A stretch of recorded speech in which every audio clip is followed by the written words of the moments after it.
Hello, welcome to I Have a Voice. I'm Dean Oh, Sinceri. you HollyKem? No, you're Holly Kim. I saw you about to say that, I was about to. I was about to introduce you. huh? It's good to have you all. We're going to talk about boundaries today.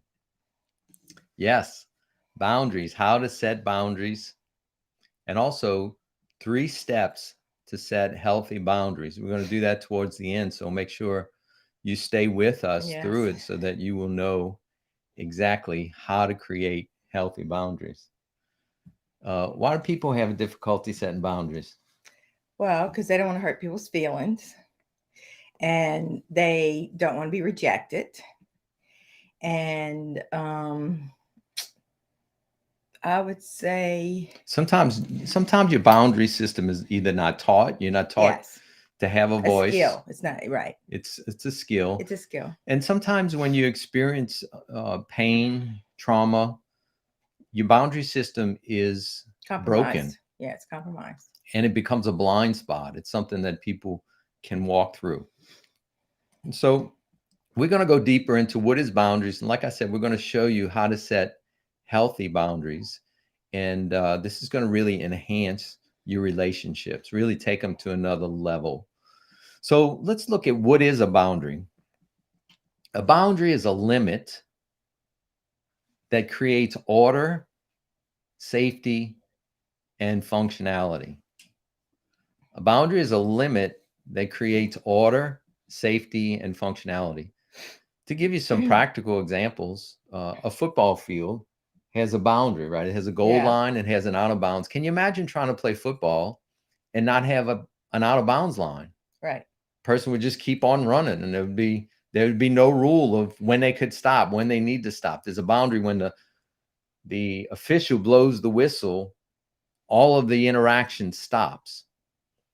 Just imagine if nobody paid attention to the Mm. chaos that would happen. Another example is a real estate boundary. We live in a condo and Mhm. there's a house next door. Can you imagine if we had no clarity about what the boundary line is and they're building fences in my backyard and saying it's theirs? Right, And I'm going in theirs and taking their barbecue pit because I think it's on my boundary line. right, right. Creates lots and lots of chaos. We even countries have boundaries, right? I mean, it's in the news right now. Yeah, But we have this border dispute, not border dispute. We have a boundary literally between the United States and Mexico, yeah. and that boundary is not being held firm. No. And there's people coming over, and I don't know, what do they say? How many people 100, 200,000 a month. a month are coming across the boundary and entering in the country? It's not secure, Right. and That we have a boundary. we have a It's boundary. not being secured. Right. It's not being maintained is exactly That's, our point. yeah, maintained. Right? To set boundaries and to maintain them Right. creates order. If you don't maintain them, then it creates absolute chaos. Yes.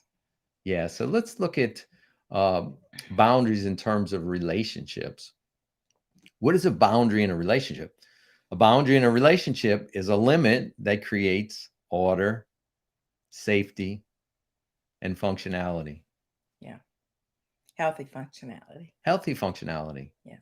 The opposite of functionality is what? Dysfunction. Dysfunction. Yep. How many of y'all want dysfunction in your life? No, been there, done that. Look, let us know. Are you good at setting Yeah. boundaries or do you struggle? Just say yes or no. I'm good at it, or no, I struggle with it. And let us know in the comments. But let me give you a few examples of boundaries in relationships. Say that you have a party, and on the invitation, you send out the party is from 6 o'clock to 9 p.m., 6 p.m. to 9 p.m. And Joe gets drunk and he's still at the house at 11:30. Not good. Joe, you got to go. Yeah, you wouldn't let him stay for sure. You show him to the door or go to bed and leave me with him, Joe. Look, the boundary's 9 o'clock. Not paying attention to it creates what? Chaos. I'm Yeah. tired the next day. I'm resentful. I'm upset. You know, sometimes people ask us for financial help, or we might ask others for financial help.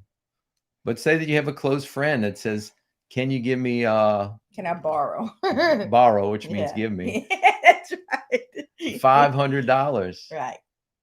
and you have $50 to help your friend, but you don't have 500 Right. because you would neglect your family. And so he wants 500, you have 50 to give. That's a boundary that you Right. have to establish. Can you imagine if you have a partnership in a marriage and it takes 20 tasks to run the house, and my wife's doing 19 of the 20? Not gonna be a happy wife. And I'm doing what? I'm bringing out the trash, I'm helping. Yeah. But say it's 19 to 20, and Yeah. she has to have a voice about setting a boundary so that it becomes more equitable in a relationship. Yep. And if we don't do that, what's the result? Exhaustion, And what else? unhappiness, chaos, dysfunction. Yeah. And lots of what? I don't know what. Resentment. Yeah, lots of resentment. Yeah. It creates chaos and it erodes the fabric of our relationship. Yeah. Yeah. So we know what the problem is. Let's get into the solution. Yeah. We want to help you with the solution. 3 steps to set healthy boundaries. Step number 1 is use boundary setting words. You need to get really good at using no. No is a sentence. It's a complete sentence. Yeah, a lot of people don't know that. It's N-O period. Sentence. No explanation. Can you come pick me up 2 o'clock in the morning? I'm a drunk at a bar No. and I don't feel like taking an Uber. No. I'm sorry. It's not safe. No. Look in the mirror and just practice what? No, thank you. No. I've had to practice that word many times. You have to practice your Yes. boundary setting words. Another example is, I'm sorry, I'm not able to whatever. Right. I'm sorry, I'm not able. Can you give me $500? I'm sorry, I'm not able. I can give you 50. Right. Another one is, I would love to help, yet I would love to help, yet I can't. Mm-hmm. Can you give me your car? Look, I'd love to help, but I can't give you my car. Yeah. Another one is stop. Yeah. How do you practice saying stop? Yeah. Stop.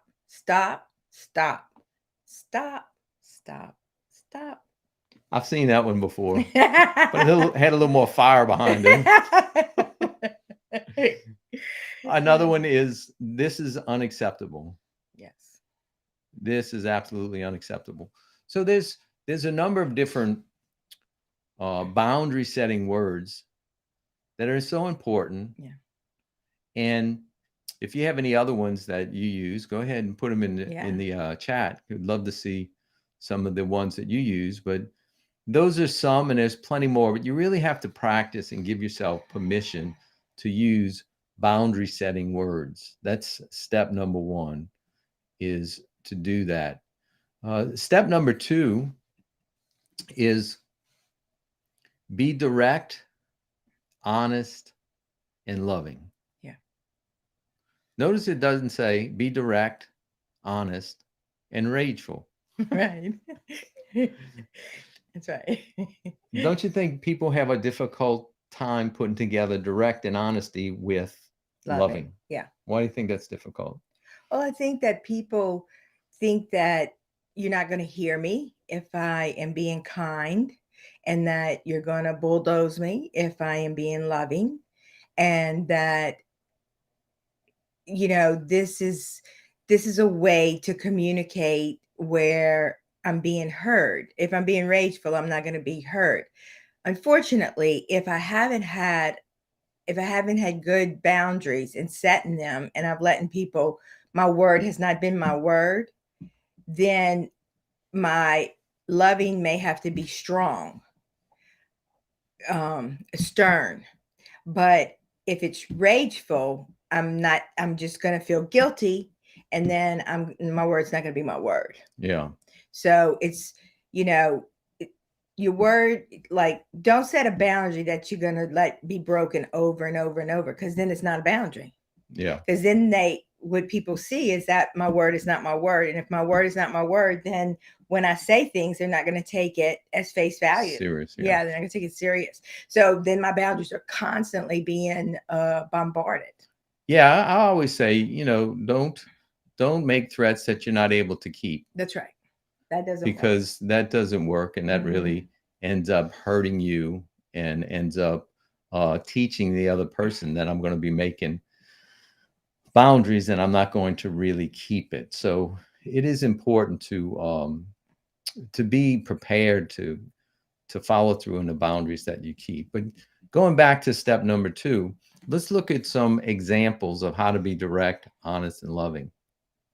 And the person that wants the $500, I'm sorry you're struggling with your finances, but I'm not able to give you $500, yet I can give you 50. Right. So it's really acknowledging the person, really being caring, and you can set boundaries with a loving tone, a Mhm. caring tone. And really, if it's loving and caring and comes from that place, the receptivity of it is going to be so much higher. Yeah. People are going to hear it, respect it more, and it's going to be a much more fruitful conversation. Yeah. And I mean, you are going to have people in your life that are not going to obey boundaries. Okay. And those people may not be able to be in your life, and that can be a very sad thing. However, if it's where they're continuing to cross them, you may have to set stronger ones until they get the message that this is not acceptable. Yeah. And it's a loss. Yeah. Yeah. It's a loss. Some people are very sensitive to your boundaries, Mm-hmm. and some people aren't. And if it's time for us to work on becoming healthier with our boundary system, God's going to send us people that are not good at boundaries. They're not sensitive. We've done addiction for years and years in terms of treating people. But one thing that happens is when a person's stuck in addiction, become very manipulative, and they're not overall respectful of boundaries, but No. it makes it sound like they are, or they're, when it's manipulative, you don't really feel them crossing the boundary, or you do, but you kind of ignore it because it's done in a very subtle way. So that's a real challenge. But once you realize that your boundaries have been violated in some level, you need to have a voice. Yeah, you need to have a voice.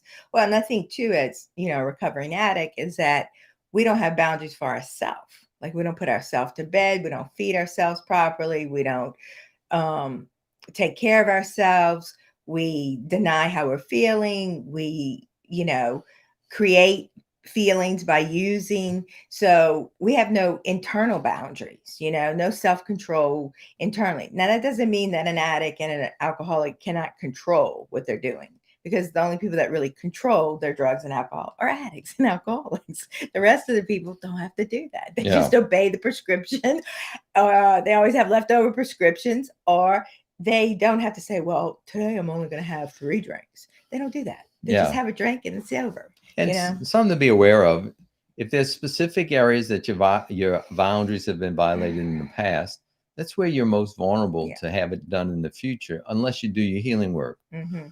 If there's been a violation, just say a sexual violation, God forbid, and you've experienced that from someone in childhood, adolescence, or whatever, maybe adult, that oftentimes becomes an area that's been damaged. And that's why it's so important to do healing work, because it becomes a blind spot where people can go through those boundaries and you don't even know it because they've been so damaged. So that's why it's so important to do your healing work with whatever wounds that you've experienced, because you want to repair the boundary system, and you need to have the sensitivity. Look, your heart, your gut knows when people violate your boundary. Mm-hmm. It's easy to see. If you were sitting down and I was walking towards you, at some point it would become uncomfortable. Mm-hmm. Maybe it's 5 feet away, maybe it's 2 feet away, maybe it's when I'm stepping on your toe, but at some point it'll become uncomfortable. And oftentimes, and you want to pull back. You want to pull back. Mm-hmm. And oftentimes a person may be aware that they're uncomfortable, but they don't have permission to have a voice about it. Right. So you really need to listen to your gut, your heart, and it'll tell you when someone is breaking a boundary system. Yeah. I mean, I know in talking with someone, say someone that's been struggling with drugs and wanting to get money, when they're talking, they're being maybe very manipulative, but there's something inside of me is like, this doesn't feel right. You got to listen to that. You got to listen to your that inner voice. So let's look at step number 3 to set healthy boundaries. Be specific and make your request. In general, we either complain or request. If I'm constantly late and HollyKem's aggravated with that, she can go complain to all her friends and family that I married a man that's always late and you're going to be late for this and that and this and that. Or she can request, listen, honey, we said we were going to eat at 6 o'clock. You showed up at 7 o'clock. I really would like for you to be home on time. Can you work on that? Or do we need to change the time we eat? Yeah. And it needs to be specific, and you need to request future behavior. When she requests, it gives me the dignity to make a choice and to do it differently in the future. There's victory in giving the request. Well, even if it's not abided by, there's victory in the request. Yeah. In having what? A voice. Yeah. So let's give you an example of setting a healthy boundary. Let's go back to I was going to say that one right there. I have a good one. Is that if we either negotiate for 6, 6:30, or 7 to figure out if that works. Let's just say we come up with 6:30 and it's still he's late, or we come up with 7, he's still late. Then I go to, since this isn't working, I just want to let you know that by 7, if you're not here, I'm going to eat dinner, and and I'll put yours, wherever. In the trash. In the trash. Or, whatever. But I'm just saying that the kids and I are going to eat, and, you can fend for yourself when you get home. So, but, don't wait. Eat your dinner with your kids and go from there. Because at that point, you negotiate. If they can't do it, then you have to take care of yourself. But you can say, this is what I'm going to do. If you would like to eat dinner with us, this is what we'll be eating at 7. Because you've already negotiated. You tried 6, you tried 6:30, you tried 7. None of those are working. So you pick whatever time from there, and then you just set your boundary and you do it. And you can always say, we missed you today at dinner. Wish you were there. Good example. Thank you. I'll give you one more. You got one? Well, we're going back to the Joe who stayed to the party at 11. Okay. So the example is the next party. Okay. You have to have a conversation with Joe. Yeah. Joe, at our last party, we ended the party at 9 p.m. and you stayed until 11 p.m. Yeah.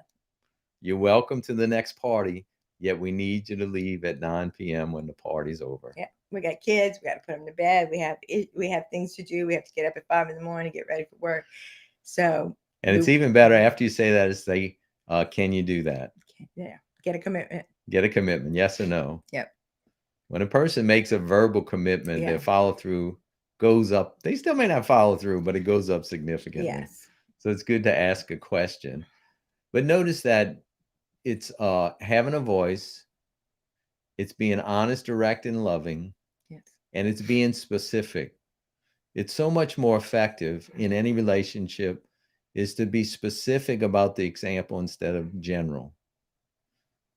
For me to say, Joe, you don't care about nobody. You don't listen to nobody's boundaries. You're always invading it. I don't know what the heck's wrong with you. You need to get a life. I mean, that's a general comment, and you just lost a friend. The more specific it is, the better. And make a request. Make your request known. Mm-hmm.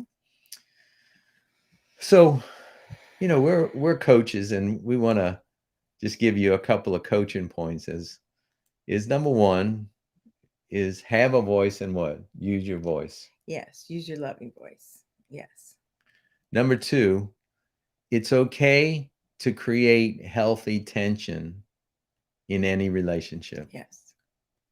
Yeah, because if you're always agreeing, somebody's lying. I mean, you can't always agree. Now that doesn't mean you got to like go into the debate club and debate every single thing. However, you know, I mean, Dean and I's probably worst situation is what? When we're hungry. Hungry, yes. And we don't And have I'm tired. When I'm tired, I get a little cranky. Yeah, you get a little cranky. But when we're both hungry and we haven't made a decision about where we're going to eat or what we're going to eat, not good. Yeah, that's a vulnerable time. That's our worst time, because neither Dean can eat anything, and anything he says, I'm like, no. I know. I say, where you want to go eat? She'll say, I don't know. Where you want to go eat? Someone. I don't know. So I said, we go pick Mexican. We'll go eat Mexican. No. Why did we go here? I don't like this place. Well, let's go eat. Oh yeah, let's go eat Asian. Let's go eat this one. That's normally what I say. Let's go eat every time. And I'm like, no. So it's okay to create healthy tension in any relationship. Look, sometimes we don't establish boundaries because we don't want to create tension. But tension is important. It's necessary. It's okay. We're giving you permission right now to create healthy tension in your relationships if there's something that's bothering you. In the Song of Solomon, it says it's the small foxes that spoil the vine. It's the little things in your relationships that are not being dealt with that are going to destroy your relationships. Yeah. The big things will, but most often it's the small things that are not being dealt with that create tension. So have a voice and give yourself permission to create healthy tension in any relationship. And the third coaching tip is master setting firm boundaries from a place of love. Become a master at setting firm boundaries, but doing it from a place of love. Yeah, I mean, and in the word it says, love your neighbor and God as yourself. So you can only love another human being as much as you love yourself. And you can only love God as much as you love yourself. So if you don't have boundaries with yourself, then you're going to allow other people to step on your boundaries. Yeah. So, always working on yourself and understanding your inner life helps you to become healthier with other human beings. And it helps you become more intimate and loving with God. So, for us, the book that we wrote, A Roadmap to the Soul, that's what it's about. It's about inner peace. It's about knowing your own self and loving yourself so you can love others and you can have a better loving relationship with God. That's good. Thank you. So we have a recommendation. There's a book. You recommended somebody else's book? No, yeah, I'm joking. It's a book called Boundaries. And it's really good. I have a link in the description of this video. So go there, hit the link. It's really a good book, and it has lots of practical exercises and strengthening. And it's a deeper dive than what we're able to do in the time right now. So get that if you're struggling with boundaries and you really want to work on that.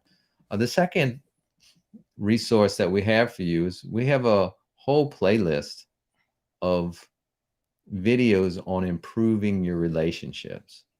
So you can click on this video playlist right now, bring you to I Have a Voice YouTube channel, and you'll be able to choose from a lot of different subjects to help you improve your relationship. So we thank you for your time spending with us. We hope that this has helped you with setting boundaries, and we want the best for you. We want healthy relationships for you, and we want you to what?